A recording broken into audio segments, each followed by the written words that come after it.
Hello everyone, welcome to my channel শোভনার হেসেল। নিরামিষের দিনে পেঁয়াজ রসুন ছাড়া এই রেসিপিটা আপনারা সহজেই বাড়িতে বানাতে পারবেন। এই রেসিপিটা বানাতে কি কি লাগবে চলুন দেখে নিই। এখানে আমি কেটে রেখেছি একটা গোটা টমেটো, 1 ইঞ্চি আদা আর 5টা কাঁচা লঙ্কা আর হাফ ক্যাপসিকাম। এখানে আমি একটা ছোট বাটিতে 7-8টা মতো ভাঙা কাজু আর 1 চামচ চারমগজ ভিজিয়ে রেখেছি। এখানে আমি 200 গ্রাম মতো পনির নিয়েছি। পনিরগুলোকে ভালো করে জল দিয়ে ধুয়ে 1 চামচ নুন আর 1 চামচ হলুদ দিয়ে ভালো করে পনিরগুলোকে মাখিয়ে নিলাম। ভিজিয়ে রাখা কাজু বাদাম আর চারমগজটা আমি পেস্ট করে নিয়েছি। এখানে একটা বাটিতে 1 ইঞ্চি আদা, 4টে কাঁচা লঙ্কা আর 1 চামচ জিরে দিয়ে পেস্টটা তৈরি করে রাখলাম। এবার একটা প্যানে 3 টেবিল চামচ সাদা তেল দিলাম।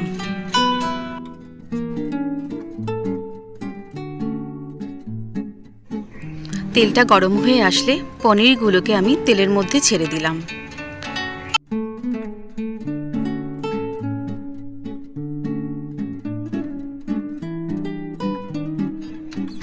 পনিরগুলোকে হালকা ভেজে নিলাম।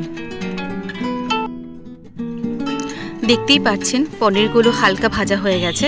এবার আমি পনিরগুলোকে একটা প্লেটে তুলে রাখলাম।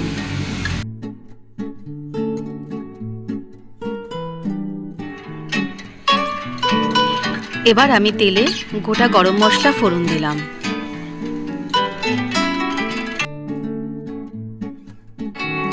এবার আমি এখানে আগের থেকে যে তৈরি করে রেখেছিলাম পেস্টটা, আদা জিরে আর লঙ্কা, সেই পেস্টটা আমি দিয়ে দিলাম। এরপর আমি কেটে রাখা টমেটোগুলো দিয়ে দিলাম। এরপর সামান্য নুন দিলাম যাতে টমেটো নরম হয়ে যায়। এবার কিছুক্ষণ নাড়াচাড়া করার পর আমি দিয়ে দেব আগের থেকে তৈরি করে রাখা যে কাজু বাদাম আর চারমগজের পেস্টটা, সেটা আমি দিয়ে দেব।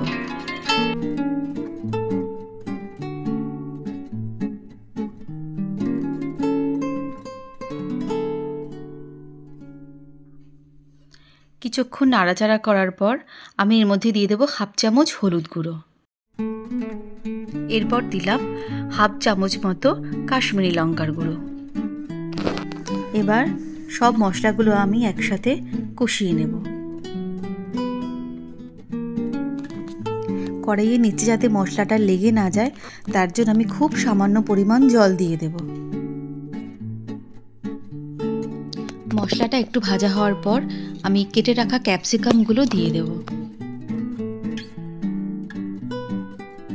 খানিকক্ষণ নাড়াচাড়া করার পর আমি এখানে হাফ চামচ নুন দিয়ে দেব। আর মশলাটা ব্যালেন্সের জন্য আমি একটু হাফ চামচ চিনি দিয়ে দিলাম। এবার আমি সব মশলাগুলো একসাথে ভালো করে কষিয়ে নেব। দেখতেই পাচ্ছেন মশলার থেকে তেল ছেড়ে এসেছে। আমি একটু ক্লোজ করে দেখাচ্ছি।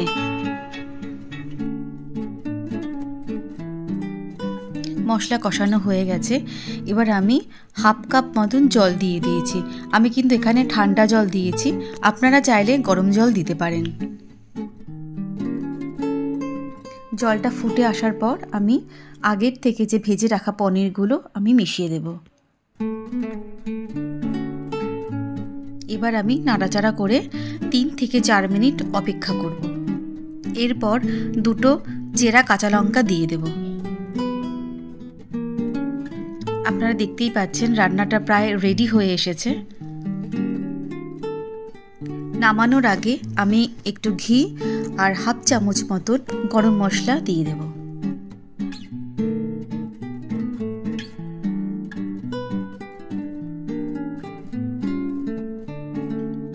রান্নাটা আমার একদমই হয়ে এসেছে। এবার আমি একটা পাত্রে তুলে নেব। দেখতেই পাচ্ছেন আমার রান্নাটা কিন্তু একদম রেডি হয়ে এসেছে। এবার কিন্তু সার্ভ করার পালা। প্লিজ আপনারা এটা বানান বাড়িতে, ভীষণ ভালো লাগবে। আর আমার এই রান্নাটা যদি আপনাদের ভালো লেগে থাকে তাহলে আমার চ্যানেলটা প্লিজ সাবস্ক্রাইব করে দেবেন। ধন্যবাদ।